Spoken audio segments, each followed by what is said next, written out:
All right, so I'm going to go ahead and introduce our guest speaker and then turn the helm over to her. Micki will highlight the S.O.S for a family mess: safeguard, organize, and share. She will describe how you can be your own photo hero to go from overwhelmed to overjoyed. A little background of her journey into this is 7 Mile Safe was way too close when the wildfire swept through the North Bay area of California, where Micki now calls home. Boxes of print photos filled closets, and rolls of digital photos lived on a 12-year-old hard drive. That was the catalyst to finally take action. Learning to safeguard, organize, and share her journeys, Micki realized her passion to help others curate their photo collections and launched a new website called Journeys Photo Solutions. Micki earned her bachelor's degree from Old Dominion University in Studio Art and Master of Science in Human Services from National Louis University. This unique combination, along with over 30 years of experience in leadership roles in government, nonprofit, and private sector, has forged a tenacity to see a vision become a reality. She earned certification as a professional photo organizer in 2018. So without further ado, I would like to welcome Micki Jones. Thank you. Thank you. All right. So I'm going to share my screen. And here we go. Here. And Micki, I'll just ask you to click on, see that little white box that says Blue Jeans Hide? Click on Hide. Okay. Perfect. Okay, the class is yours. All right. And so everyone can see my screen there? Yes, we can see it. All right. Great. So thank you. Thank you for this opportunity. Interestingly enough, we had already had this scheduled virtually, and I was excited about it and did not know that I was going to have quite as much virtual experience by this time. So I'm getting a little more comfortable with this platform. As Sue mentioned, it really was the wildfires here in Northern California. I live in Sonoma County, right outside of Santa Rosa. And so many people lost everything. Fortunately, I was 7 miles away from any of the closest fire, and so I did not have to evacuate. But it was really at that time that I realized that had I had to evacuate, there was no way I could have taken things that were most precious to me, and that was my family photos. They were scattered everywhere. So I just wanted to ask, where are your photos? Are they buried in a tub behind some things, maybe in a garage? Buried in a closet? There's some tubs down there on the bottom and some broken down boxes even. Maybe they're still in envelopes, and that's nice when they are. Oftentimes those will actually have some dates on it, which are one of our sleuthing clues. Or maybe they're even already, you've spent time to put them in albums and scrapbooks. And then in a little while, we're going to talk about how to get them out, because you do want to get those out of those books. They do deteriorate. And then we have the digital. Over 500,000 photos are loaded to Snapchat and Instagram now every day. And those are a social network that many of our younger people are using. There's 3 million that are loaded to Facebook daily. And it's estimated that we're taking 1.7 trillion photos a year now. No wonder we're overwhelmed. And we do need help. So I kind of came up with the S.O.S for us.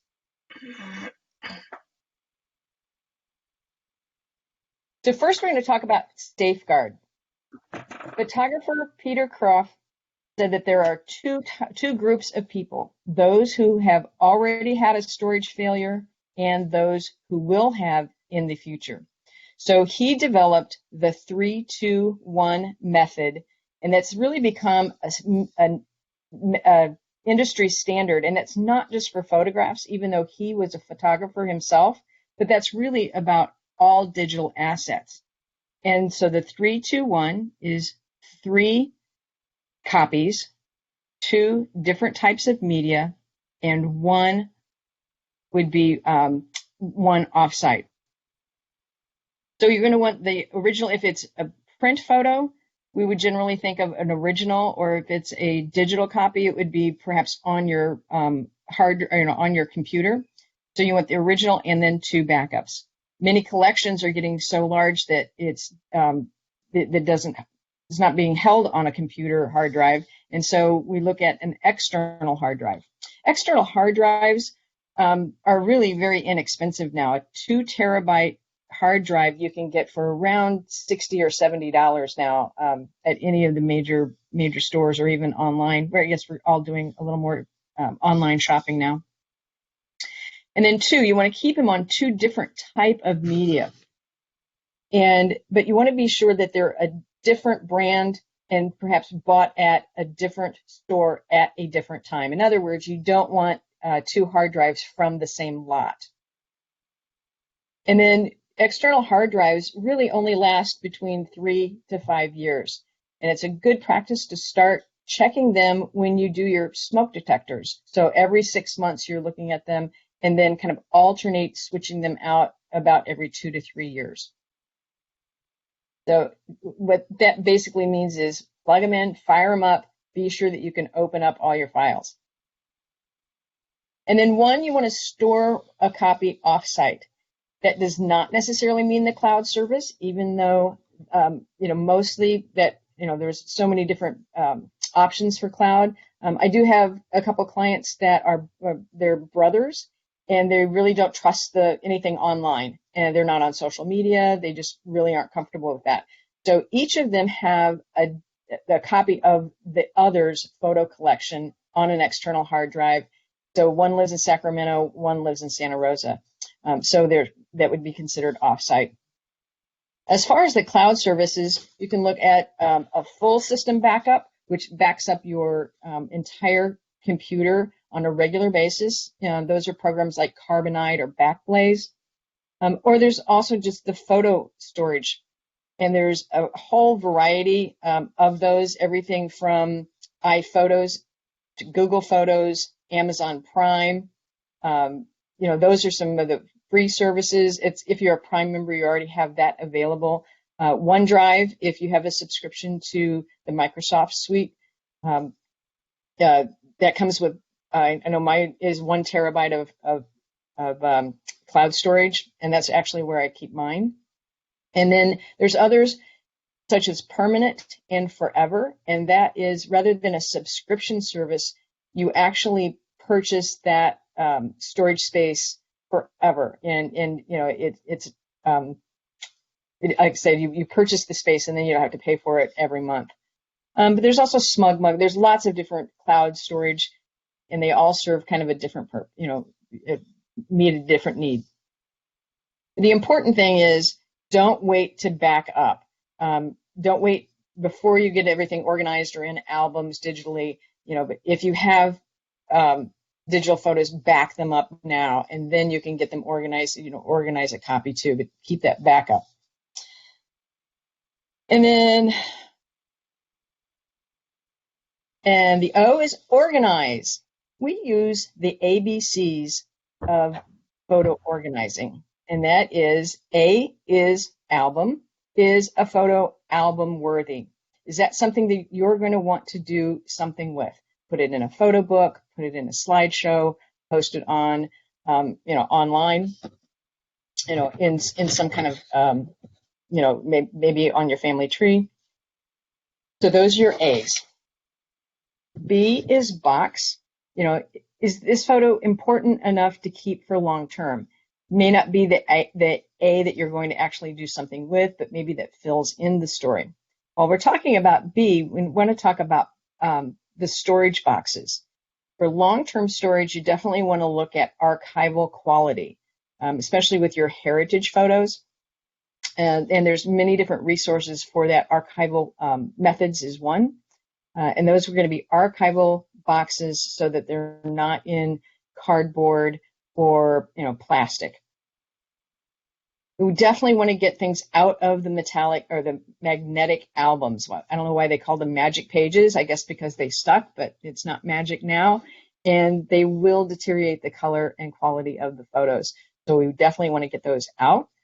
And then you want to keep your boxes away from any extreme temperatures. So we say to keep photos where people live.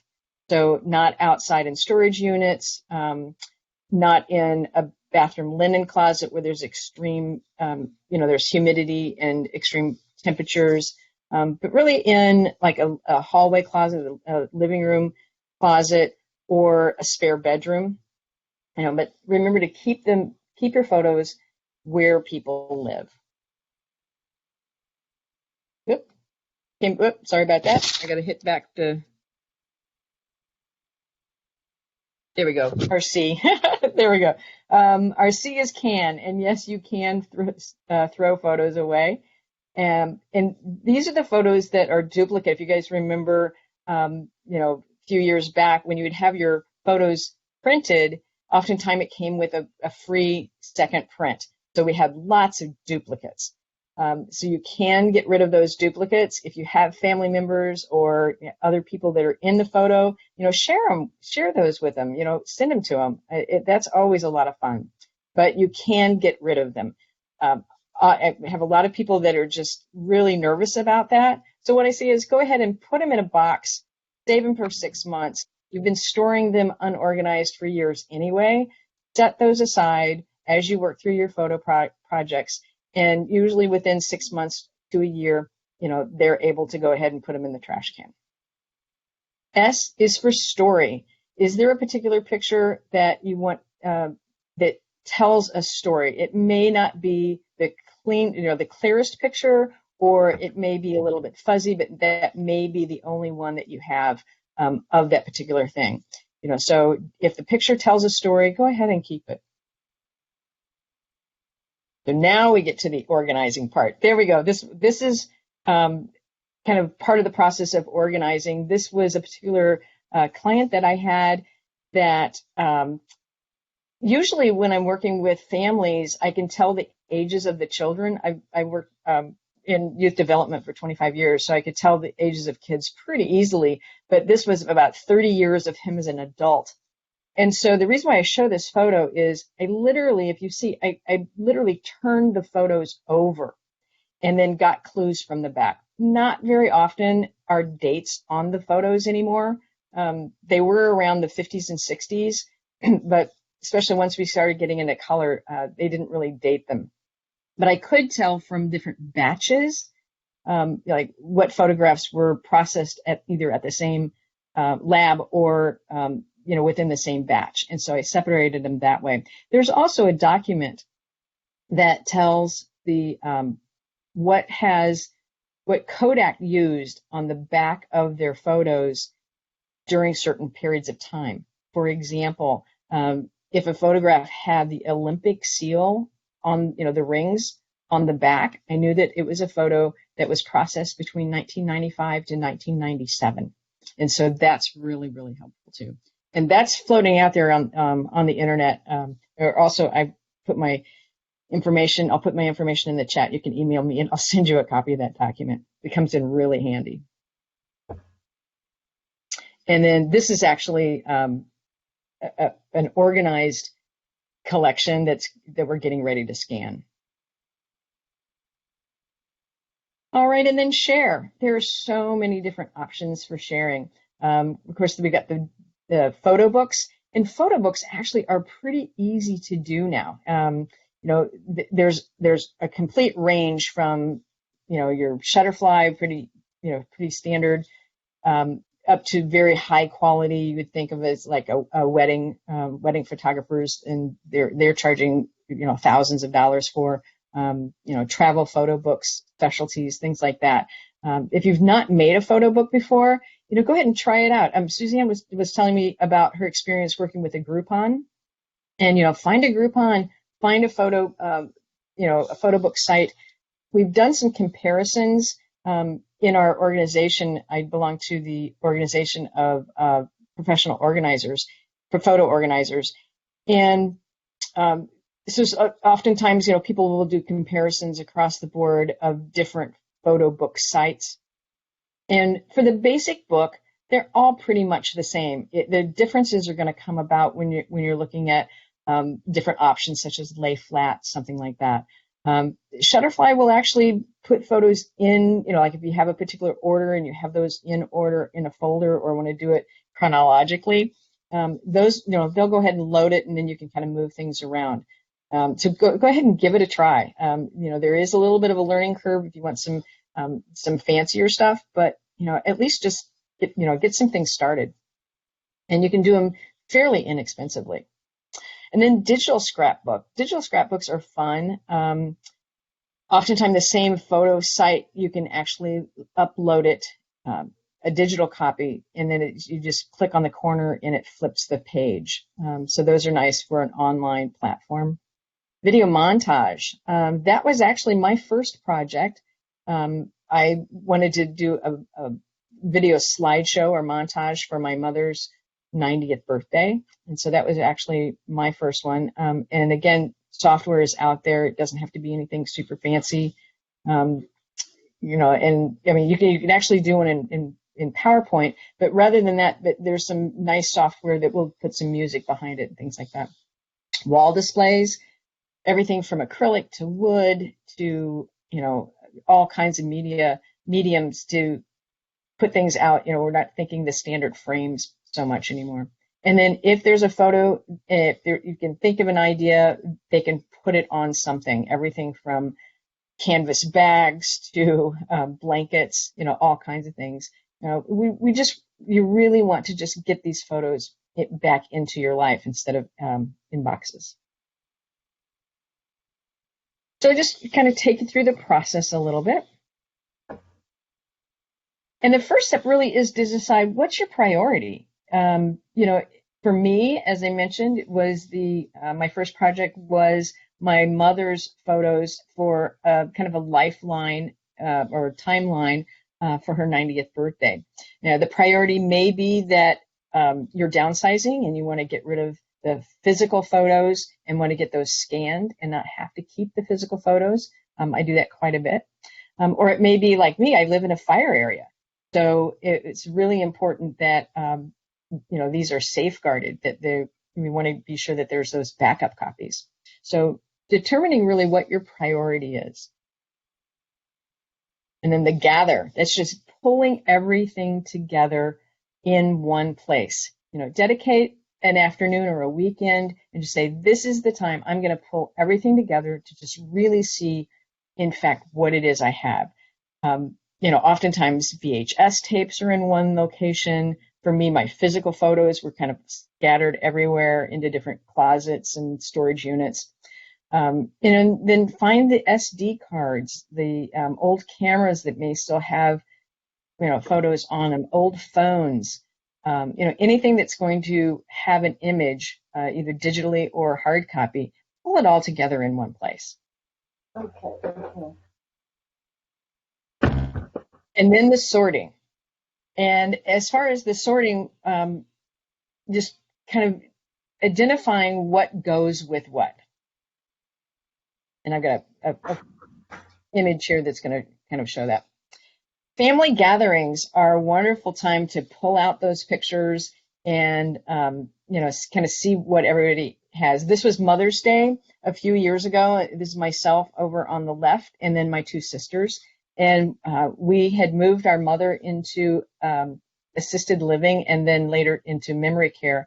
But when we were moving and cleaning out her duplex, found this picture of photos or this box of photos. And so we just, got them out and then started telling stories. And like you can see, we had just a wonderful time.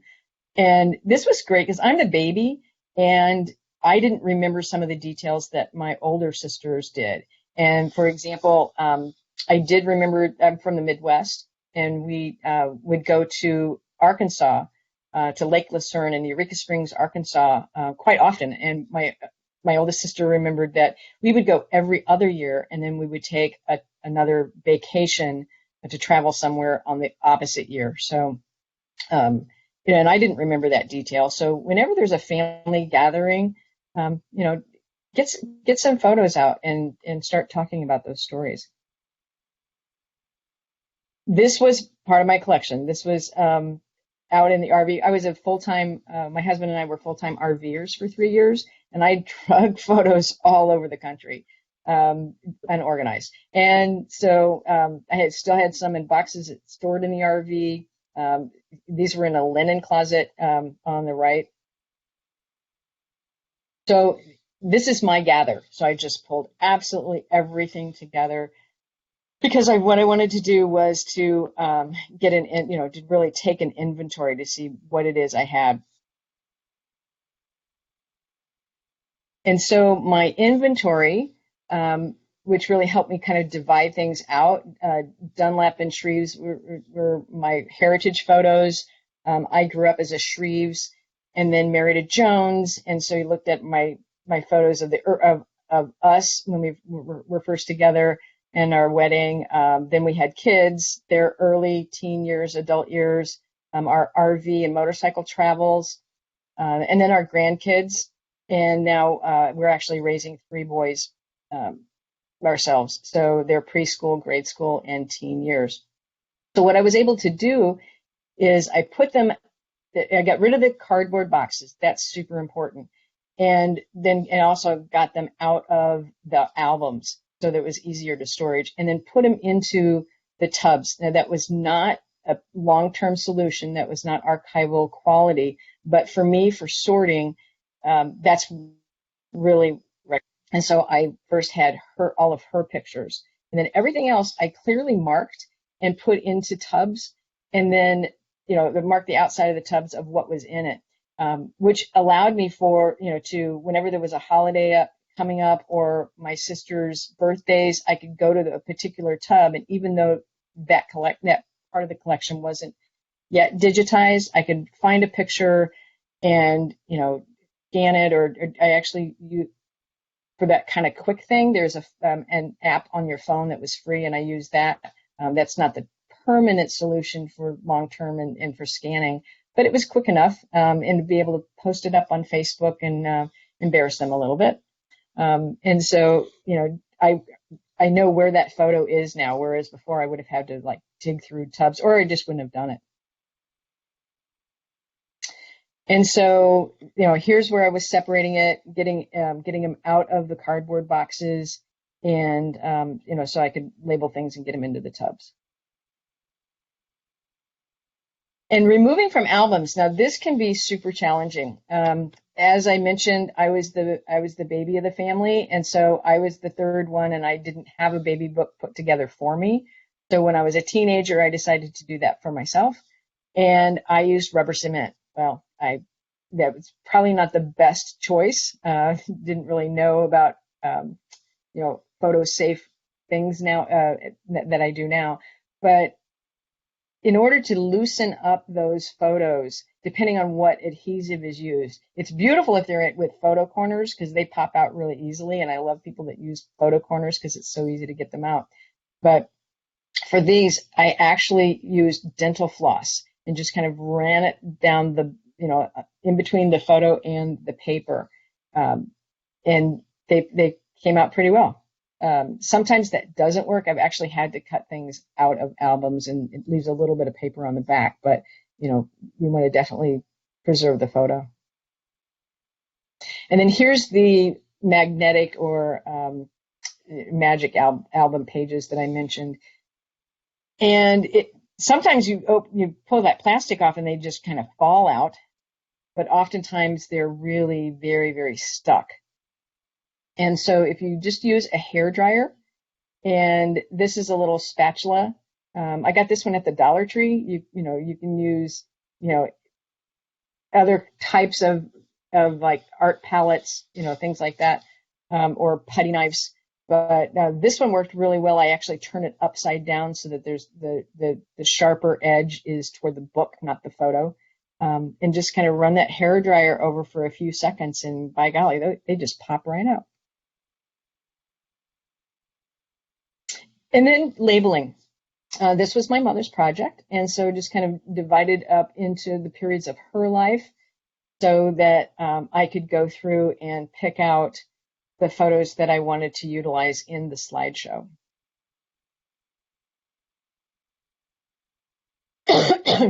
And then here is my setup. The the scanner right here in front, this is a high-speed scanner. It is a batch scanner. It will do approximately a hand feed it individually about every 3 seconds. So I would say about 50 photos per minute.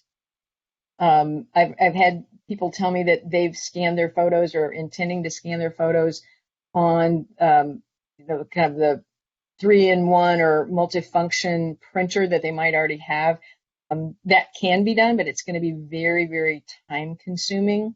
Whereas, hopefully you can utilize, find someone or send it to a service that has a high-speed scanner, and it's not that much. I mean, I charge like 25 cents per photo. So, when you're looking at getting, your time, because if you're using just a flatbed scanner, it takes a lot of time just for every pass of that.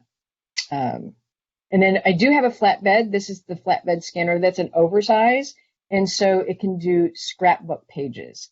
And the software they have also can individually, like if it's a scrapbook page that has 3 or 4 different photos in it, it can individually select those images as well as the entire page. And so that's kind of the setup that I have. And then share. And this is actually me showing my mother the slide show that I had put together for her 90th birthday. She did not make it to 91, so this was very, very special that I was able to do that and share with her. So I definitely want to leave you with some tips, and that is in naming your photos, or if it's digital, you can rename them, and then as you scan, just given as much information as possible. We always start with the year. That way, when it's sorting on your computer, it just, you actually will sort itself if you choose that. Sometimes it's decade. A lot of the pictures that I scan, it's going to be by decade. So it'd be like the 1960s or, 1980s. And then, so it's the when, who, what, and where. So if I were giving this presentation, if I were giving the presentation in Santa Rosa, it would say Santa Rosa rather than virtual. So that's your common naming convention. And then the 2-second rule. When you're sorting photos, kind of just only spend 2 seconds on each photo. It's very tempting to reminisce. That will really slow the process down. And the goal is to just kind of get through this part of the process, get them sorted, get them safe. And then, you can, like I said, like at Easter, I pulled out, the pictures from my childhood and found some pictures. I knew where they were and spent a little bit more time with them. But for the sorting purposes, stick to about two seconds. And then my recommendation would be start with your digital. If you just don't know where to start with digital. The digital are more at risk, a little higher risk than the actual physical photos. Like I said, there's more digital failures. Yes, we're at risk of different natural disasters and things like that, but back up your digital. Don't wait to get them organized. Just get those backed up. If you have photos on your phone, be sure that you have either you're pulling them off on a regular basis and backing them up, or utilize one of the services that does it automatically, such as your iPhone or iPhotos, Google Photos, Dropbox also do that automatically. I just kind of want to leave with this, and that is we are a people of stories. Taking the time to organize your photos is a priceless investment and a gift your loved ones will treasure for generations to come. And I think that this particular group certainly understands the value in that. You definitely want to preserve your photos. If you have a print photo collection, be sure and get those digitized. So,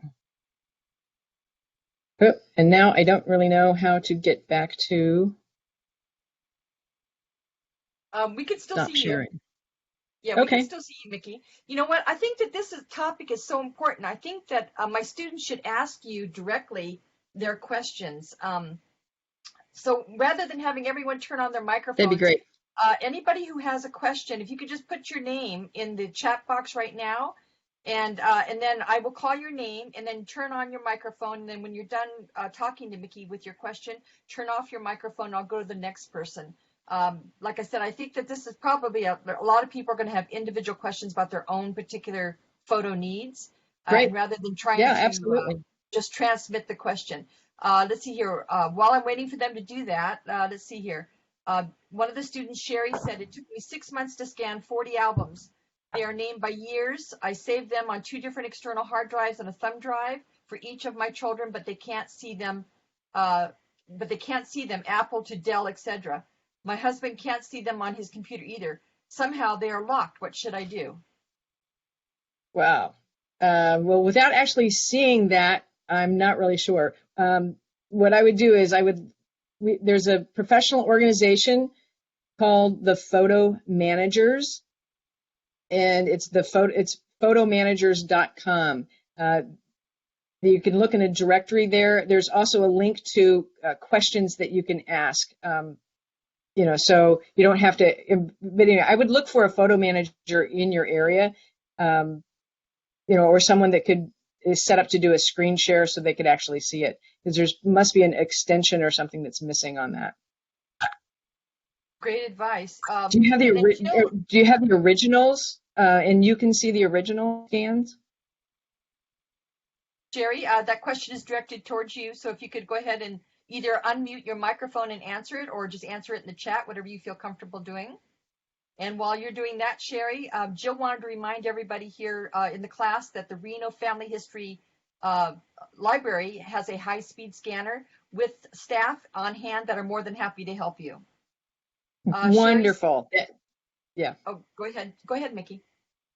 I was just going to say that's wonderful, because so many people get like it said, it takes 6 months to do, or it takes a long time to do that, one pass at a time, and a high-speed scanner can make all the difference. And so it would have them separated, maybe a certain number, maybe 200 or 300 at a time, and go in and take advantage of that and get those done. And then so you're doing them in batches. And then Sherry wanted to follow up to her question about the files that she can't access. She said that she can see them on her Mac, but evidently people on other non-Mac computers cannot see them. Okay, I'm going to put my contact information in. You're welcome, and then contact me, and I will send you to the right person that I know can answer that. I am not particularly a Mac person, but someone in my organization is. In fact, he does a free 5-minute webinar a couple times a week, or a couple times a month, on it's like love your iPhotos. So he could definitely help you. So here's my information. Begin screen saving. Let me get it in here. There. Anyway, I'll get you my information, my contact information, and email me, and I'll send you Paul's name and contact information. Okay, and then Jill asked if she could ask a question. So Jill, if you go ahead and unmute your microphone and ask the question directly to Micki. Hi, can you hear me okay? Yeah, pretty much. I have scanned things on a 3-in-1 like you talked about, and realized that they were not in a JPEG format. They were in the document format. So do you know if you can change that on a 3-in-1 to a JPEG? It's within the software. So I know for my 3-in-1, you actually can pick it, but you have to I have to choose to do that. So it depends on that one, if you have the instructions, or most instructions, if you don't have the instruction book, you can find them online. But it really depends on that one. But you're right. You definitely want to save it as a JPEG. Okay, thank you, Micki. Yeah. Okay, and then while I'm waiting for the students to send more questions, let's see here. Sherry wants to know, what is the best format to save photos in? Is it JPEG or TIFF? It depends really on what you want to do with them. We save them as a JPEG. A TIFF will take up a lot of digital space. So, but if you're really looking at, doing a lot with it in Photoshop or utilizing it in a different way, I would say a JPEG is fine. If you have a particular heritage photo that you're going to do a lot of Photoshop work with, then I would, that would probably be the only reason to save it in a TIFF or more what we would call a RAW format. But a JPEG. Oh, let me mention that when you're scanning, you want to do it. The standard is pretty much 300, but go for 600 DPI if you can. And a DPI is dots per inch. That is an old printer term or utilized for printing, but it's pretty much translates as they're interchanging that with pixels per inch. So when you're doing dots, like a 300 dot per inch, will give a good quality print. But if you're going to enlarge anything, you're going to want a 600. And that's for print photos. Slides are scanned at like 2400.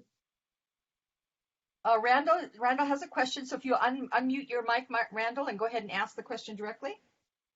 Yes, I have a question regarding, I have a lot of family photos.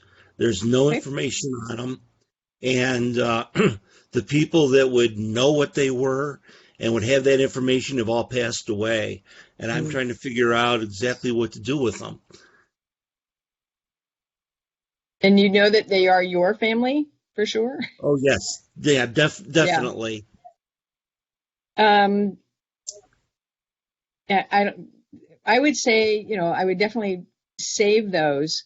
And, at some point, if you wanted to try to do some sleuthing, as far as really kind of researching and finding out who they are. Unfortunately, if everyone who could have identified them is no longer around. But you'd be surprised, you'd be surprised at who sometimes has, other things. After I started dabbing my toe into genealogy, and we did the DNA testing, I heard from cousins that I never knew I had. So at some point, maybe there are others out there, but there's definitely some value. Is there a way that they could be put like somewhere on the internet so people could maybe run into them? And yeah, actually there are sites. There definitely are. I don't know off the top of my head, but I've heard of those that people are posting photos and trying to identify. Randall, let me kind of like break in here for a second. There's two that come off the top of my head. One is Dead Fred, and another one is Ancient Ancestors. Also, there are so many local historical societies that have Facebook pages now. So if you happen to know where the picture was taken, let's say, like for instance, I have ancestors from Woodbury County, Iowa. It's a small place even to this day.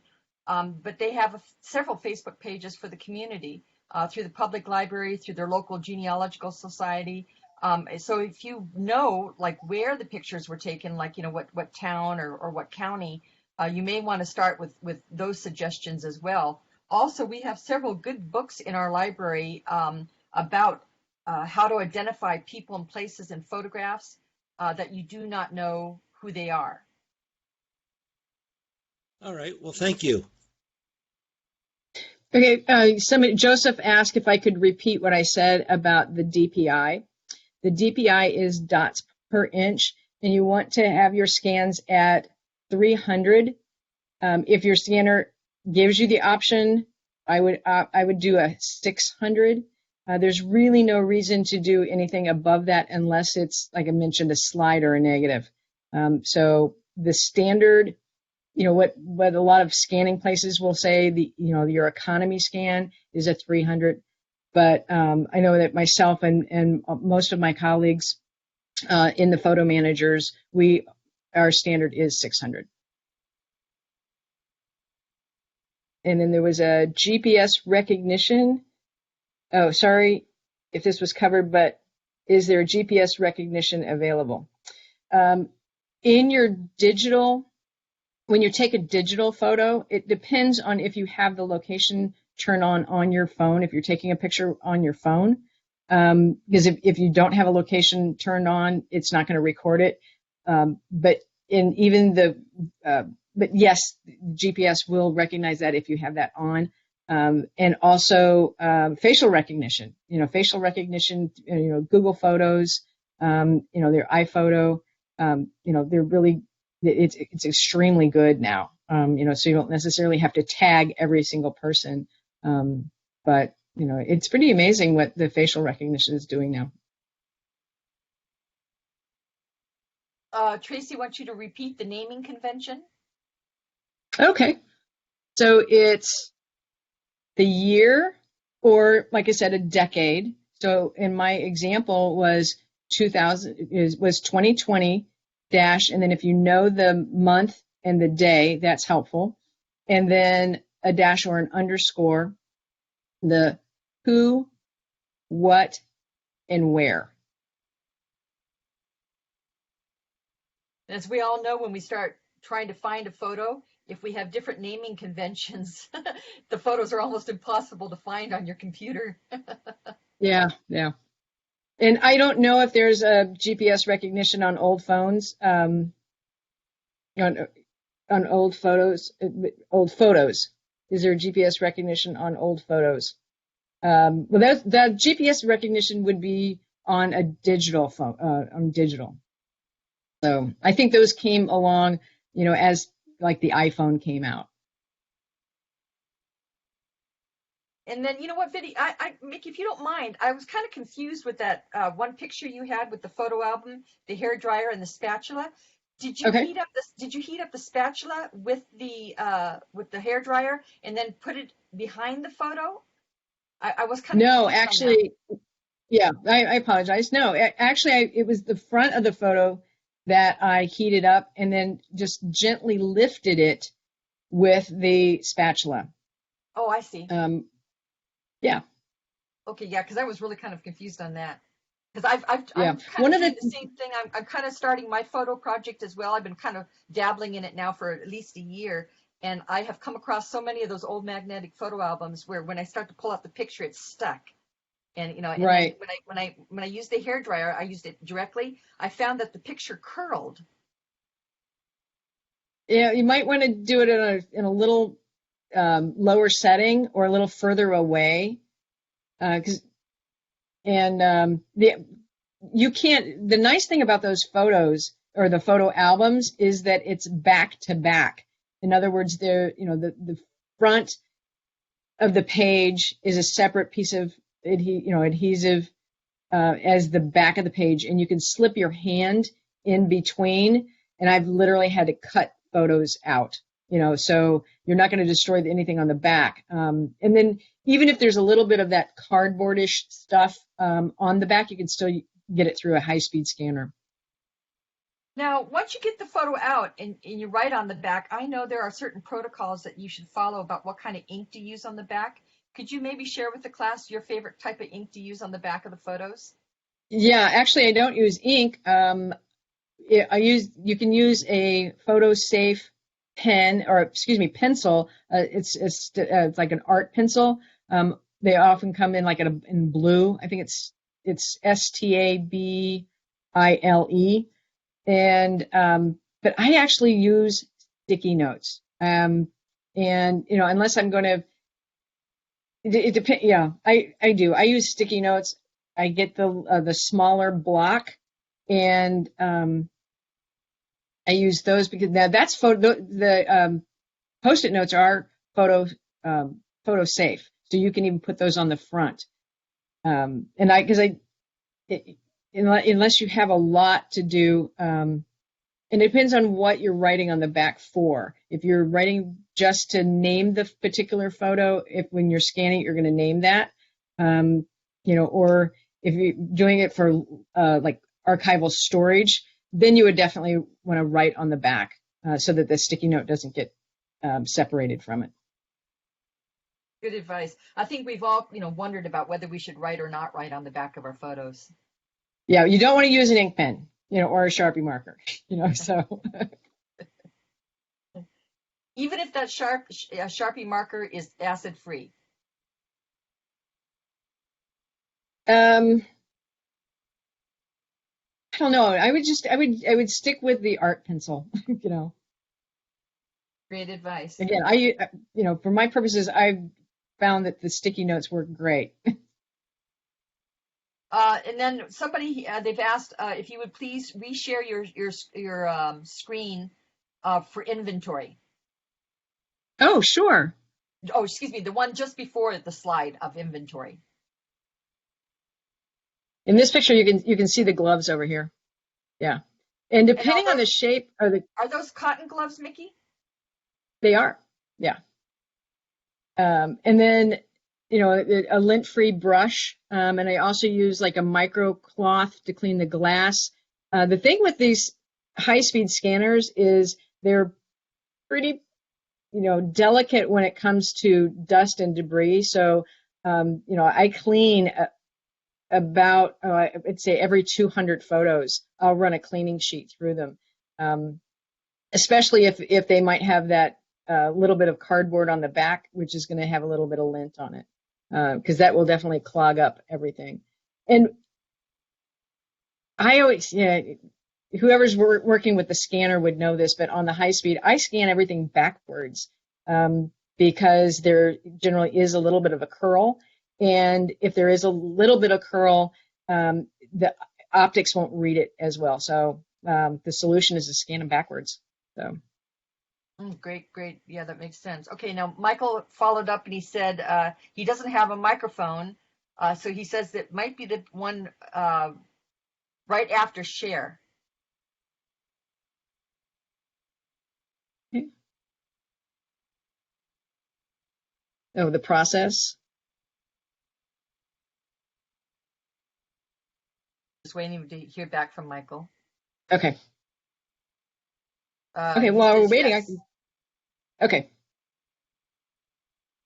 Yeah. And what I recommend is, when people are starting out is to put it on the calendar, make a date with yourself, like, okay, this particular Saturday or this particular Thursday afternoon, I'm going to spend, at least 3 to 4 hours pulling everything together, as far as getting it all together in one place.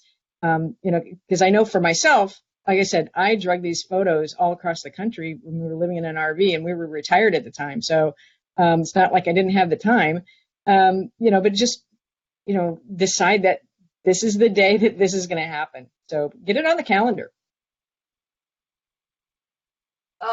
Jenna would like to know, she says she has a lot of old slides from her childhood. Any special advice for slides? Yes, you can. I mean, you can find someone that does scanning. There are scanners that are around $200. That's an Epson. Can't remember the number. Epson 200, I think, something like that. But anyway, however, those you can only put 6 in at a time, so it's a time-consuming thing. Another slide scanner that will do like 12 at a time is going to be in a range around $800 or $900. So depending on what you have, if you want it to actually invest either in time or money into the scanner to do it yourself, check your the family history centers. They may have a slide scanner. Again, those you're going to want. Those are scanned at 2400. If you have a slide viewer, go through and see which ones you really want to have digitized instead of just saying, okay, here's all these or all these scanners. But that is kind of a specialized equipment. You can also, there's ways of making an iPad or a tablet into, you just like open up an app like on Notes that's just a white screen, and you can lay your slide on it to actually see it.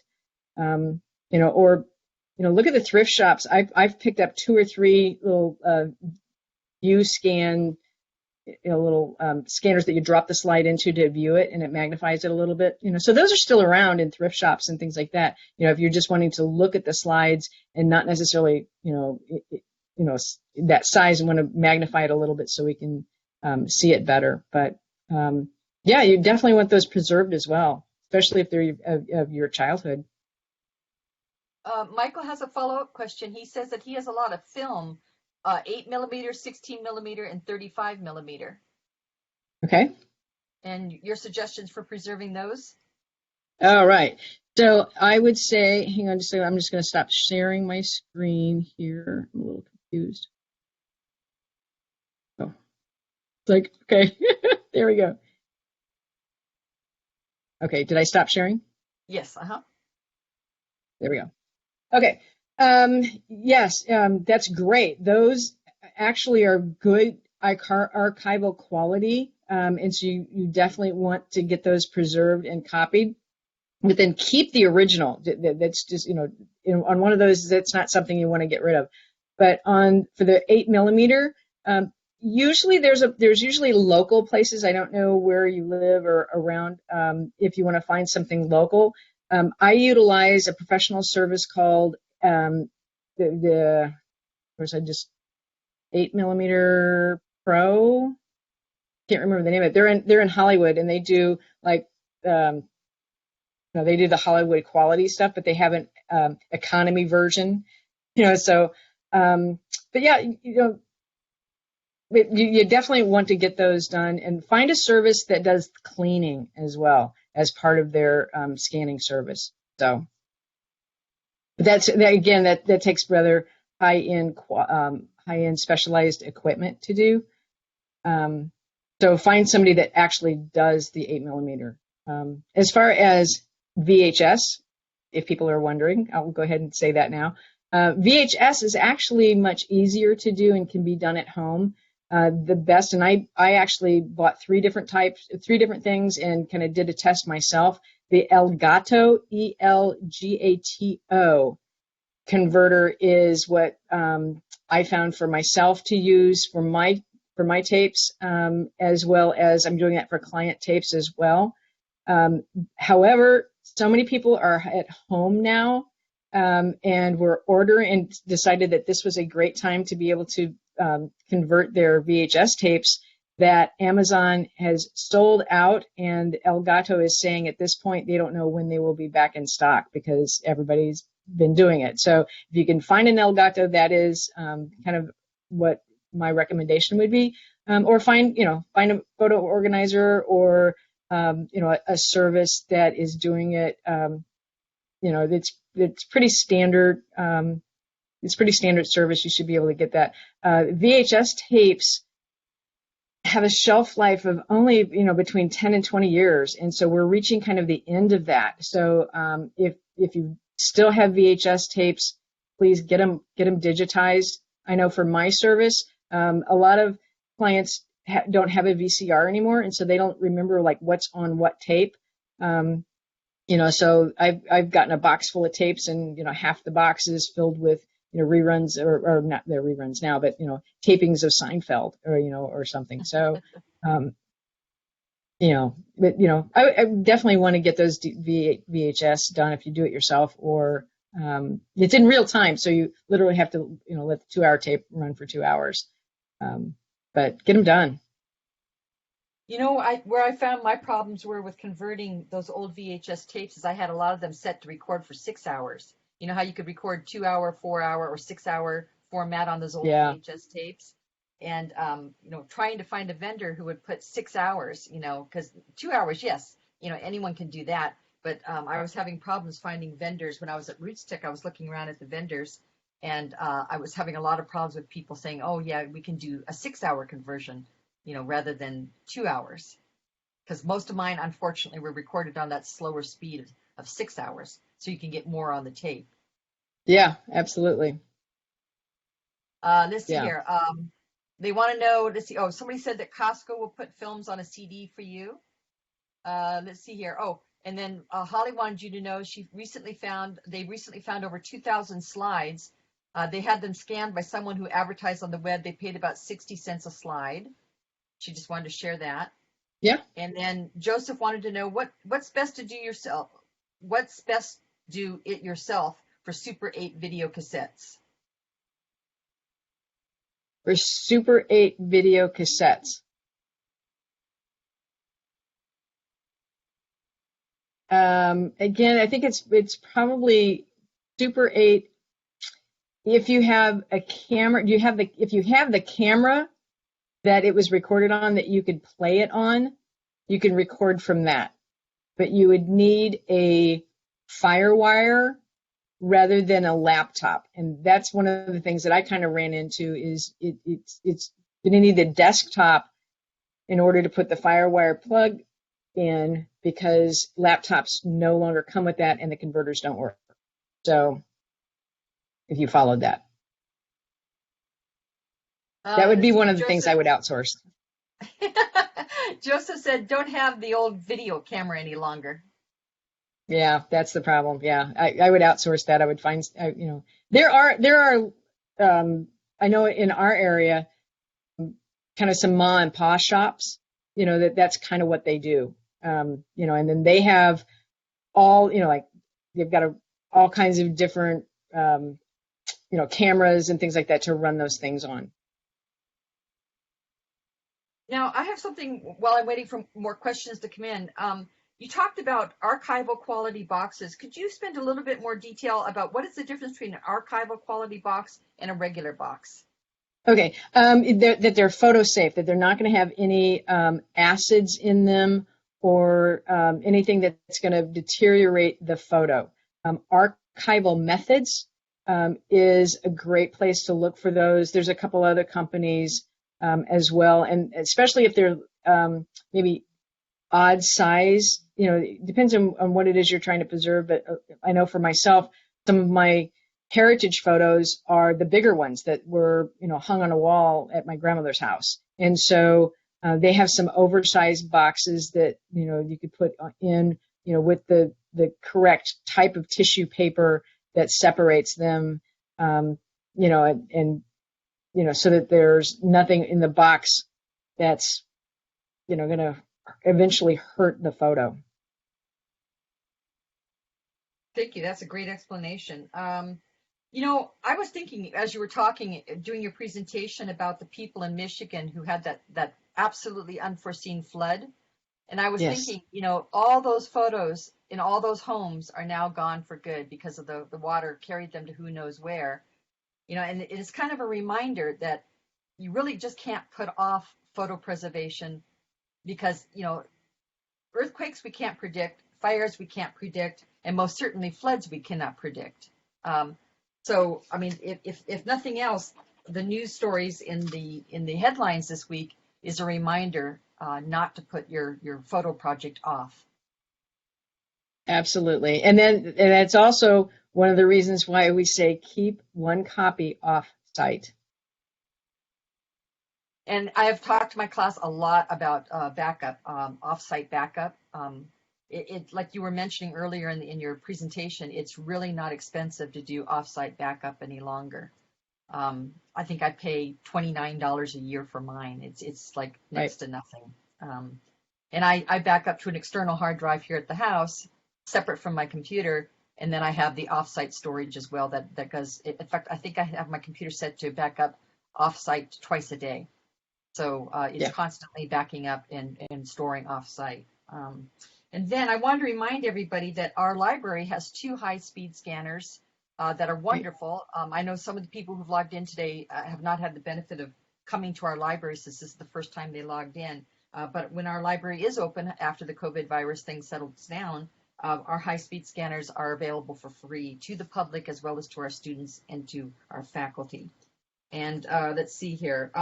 You know what? I bet you there are people out in my class that are interested in how would you become a professional photo organizer? That's a great question. Go to thephotomanagers.com, and there are, actually there's I think a link to a video or webinar on, so you think you want to be a photo organizer, and just learn about it. It is amazing and wonderful, and the resources that we have are just incredible. In fact, I would say the resources have doubled in the last 3 months, just because of the virtual world opened up. And there, depending on where you live, there may be other photo organizers near you. We're a very sharing community. I know in the Chicagoland area, they get together on a monthly basis, or when they would get together on a monthly basis. They refer different things to different people. Like I was mentioning, I'm not a Mac person. I don't really deal with the iPhotos, but I know that Paul does. And so, each of us have kind of a little niche in the whole world, because it's a very broad. Photo organizing is very broad. There's one photo organizer in the Chicagoland area that she's called the Swedish organizer, and she also is very active in genealogy as well. Carolyn Gunther is her name. But if you're interested, or contact me. My email is on there. Or jump on my website and send me a message. I would love to talk about this. It's been very, very fulfilling for me, not just to get my own photo collection kind of handled, but also just sharing it. Once these photos are back into people's lives, it just brings them joy.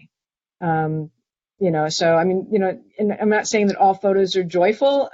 Sometimes there's some other things that people go through, especially if I'm sitting with someone and they're finding photos of people who have passed, something like that. There's definitely some sadness there. But once these moments are back in people's lives, it just means so much. So I'm more than happy to talk to you about that. Okay, and Jenna wanted to let you know the correct website is thephotomanagers.com. Okay, good. Okay, there we go. Yeah, they just recently changed it. Yeah, they just recently changed their name.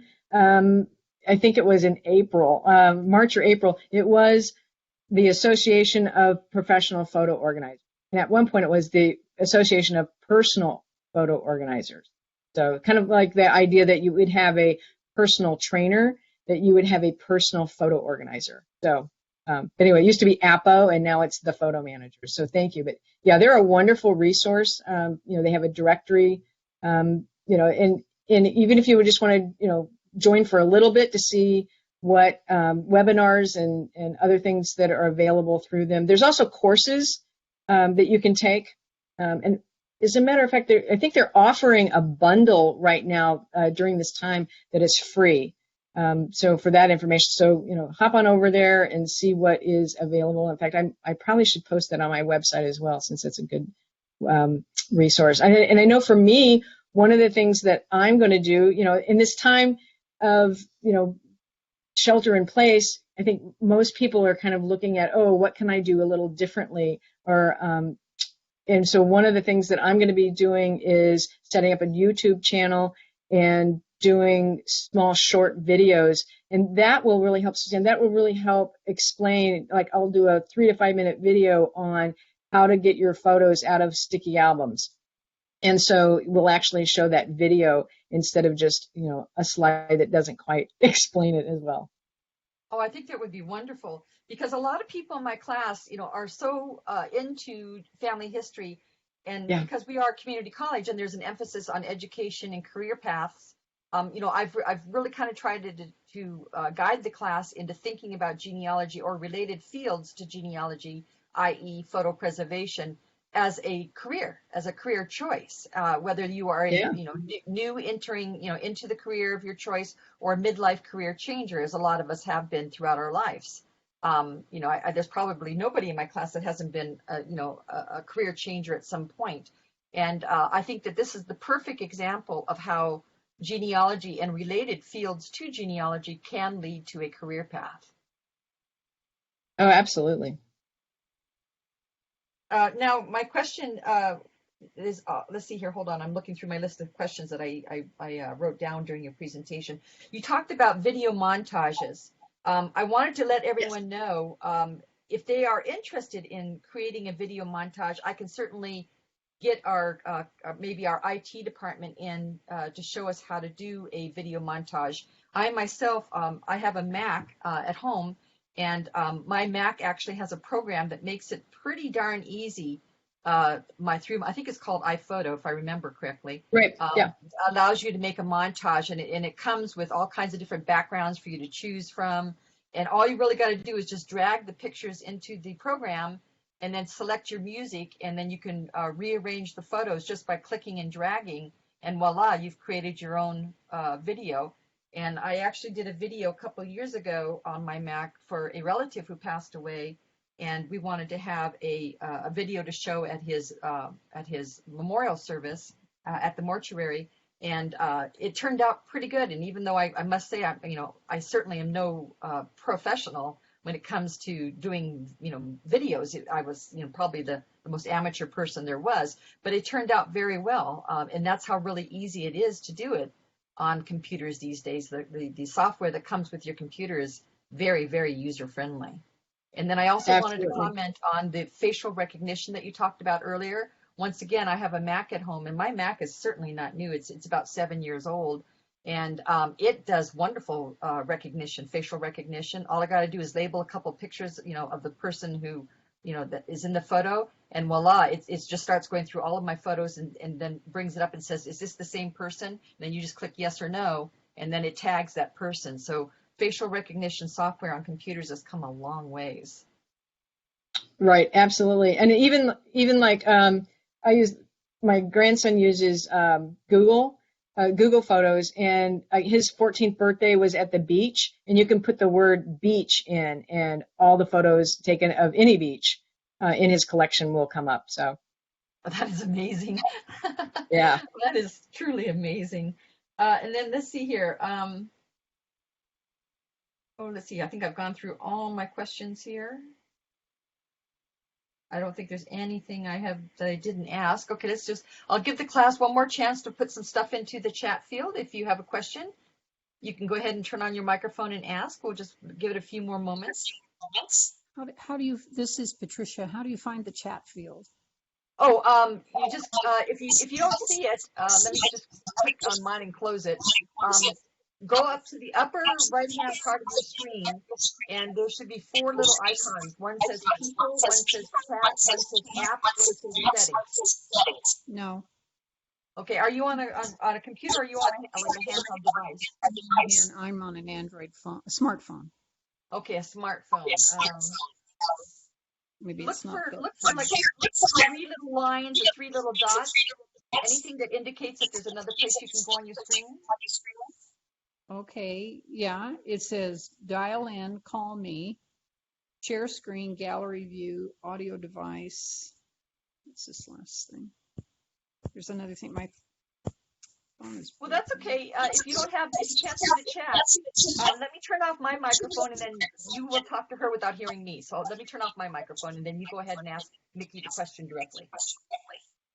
Okay. Okay. Hi. My question is we have a lot of photos in those albums that I guess have the magnetic. So it's best to get those out right away, I would assume. Is that correct? That is correct. Yeah. So it'd be better than having them in a box than in the photo album. It is. Absolutely. And then, and keep them in order though. There's value in the groupings that you put them in, so, may not necessarily be a particular year or an event, but, you definitely want to try to keep them in whatever order they came out for those albums. Okay. And are they, because I think the albums got better over the years, or some of the later ones are not the magnetic, are they? I mean, That's correct. Some of them have the sleeves. So you can put sleeves in it.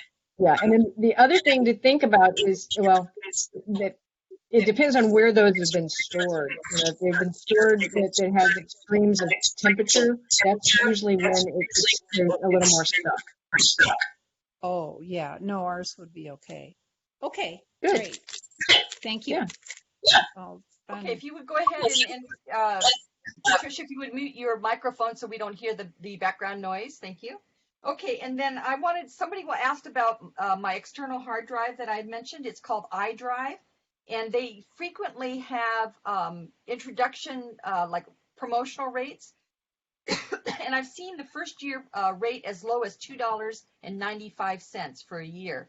So I encourage you to check out iDrive and go to their website and join their email promotion list, and you could probably get it. Like I said, I think I pay $29 a year, but like I said, I see frequent promotions from them for $2.95 for a year.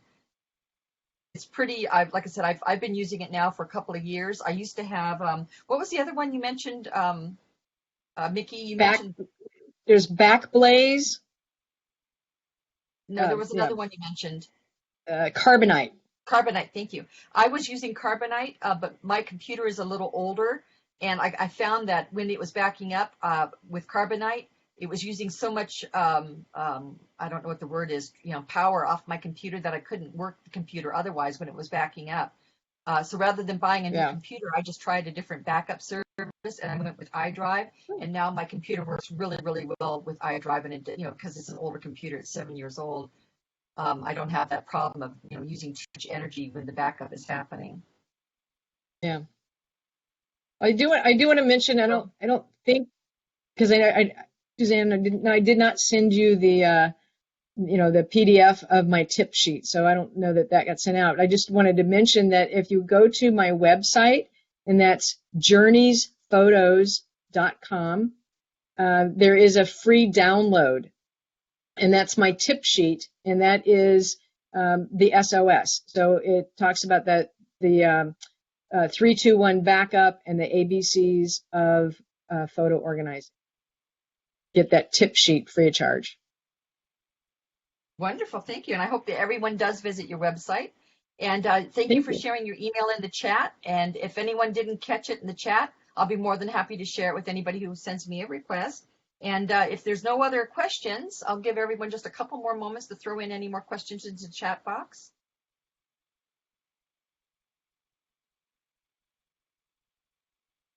All right. Well, thank you very much. This was very enjoyable. Thank you. No, we need to say thank you for your time and your expertise. And thank you most of all for allowing us to record it today. And I will go ahead and send you the link next week when our IT department gets the link back to me. It does take some time to edit it out, because there were a couple spots where people talked over that I will need to edit out. But other than that, I shall get that out to you with a thank you note next week. And once again, on behalf of our class, we cannot thank you enough for everything you did for us today. Okay, thank you.